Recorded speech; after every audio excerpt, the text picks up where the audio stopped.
بسم اللہ الرحمن الرحیم۔ لاکھوں درود پاک حضرت محمد صلی اللہ علیہ وآلہ وسلم اور آپ صلی اللہ علیہ وآلہ وسلم کی آل پر۔ السلام علیکم، میرا نام افتخار احمد ہے اور آپ میرا یوٹیوب چینل نالج دیکھ رہے ہیں۔ لاہور کے متعلق میں نے ایک سیریز شروع کی ہوئی ہے۔ اس سلسلے میں آج کی ویڈیو کا عنوان ہے برطانوی دور۔ برطانوی راج کے آغاز میں لاہور کی آبادی کا تخمینہ 1,20,000 تھا۔ برطانوی قبضہ سے لاہور بنیادی طور پر شہر کے فصیل کے اندر اور کچھ نواحی میدانی علاقوں کے بستیوں جس میں باغبان پورہ، بیگم پورہ، مزنگ اور قلعہ گجر سنگھ پر مشتمل تھا۔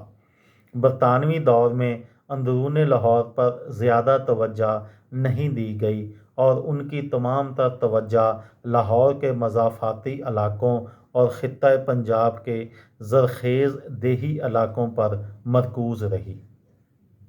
انگریزوں نے اندرون شہر کے بجائے شہر کے جنوب میں ایک علاقے کو اپنا مرکز بنایا جسے سول اسٹیشن کہا جاتا تھا۔ اس کے علاوہ شہر کی فصیل اور قلعہ لاہور کی فصیل کو غیر مؤثر کر دیا تاکہ کوئی قلعہ بندی ممکن نہ رہے۔ ابتدائی برطانوی دور میں سول اسٹیشن میں واقع ممتاز مغل دور کی یادگاروں کو دیگر مقاصد کے لیے استعمال کیا گیا اور کبھی کبھی ان کی بے حرمتی بھی کی گئی۔ مقبرہ انارکلی کو ابتدائی طور پر دفاتر کے لیے استعمال کیا گیا، جبکہ 1851 میں اسے ایک گرجا گھر میں تبدیل کر دیا گیا۔ اسی دور میں دائی انگا مسجد کو ریلوے انتظامیہ کے دفاتر میں تبدیل کر دیا گیا۔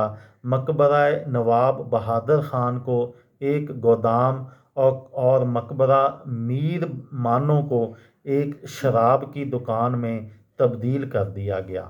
اس کے علاوہ انگریزوں نے کئی دیگر عمارات کو civil secretariat, public works department اور اکاؤنٹنٹ جنرل کے دفاتر کے لیے استعمال کیا۔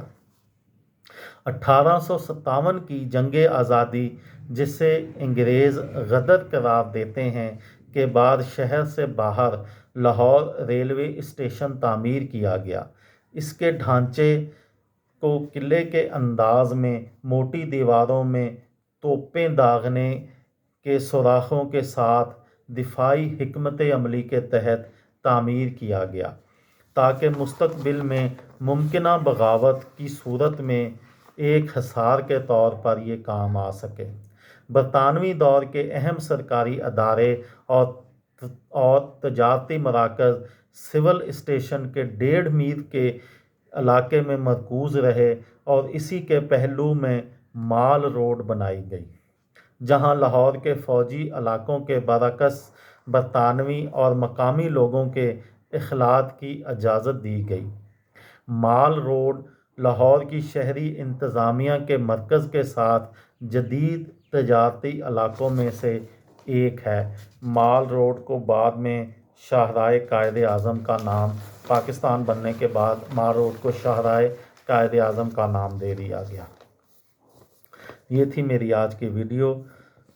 کسی دوست کو، کسی بھائی کو، کسی بہن کو فائدہ ہو تو مجھے دعاؤں میں یاد رکھیے گا۔ دل دل پاکستان، جان جان پاکستان۔ السلام علیکم۔